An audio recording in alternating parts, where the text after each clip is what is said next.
আমি চেষ্টা করি নিজের কাজে লাগানোর জন্য, সো আপনারাও চেষ্টা করিয়েন।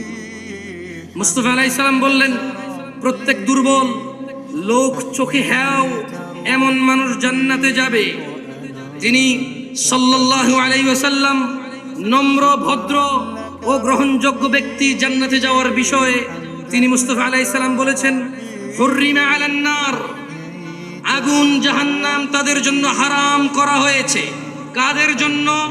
প্রত্যেক নরম, ভদ্র এবং মানুষের সাথে মিশুক লোকদের জন্য জাহান্নাম হারাম করা হয়েছে।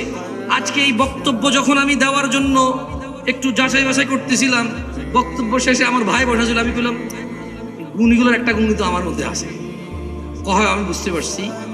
আমি বলছি কত কোনটা? কয় তুমি বলো। আমি কিছু ঝগড়া করে আমি বেশি, কোনো কিছু লাগে গেলে আর মাথাতে যায় না রে ভাই, খালি জিগে কেন করবি এটা। আউযু বিল্লাহি মিনাশ শাইতানির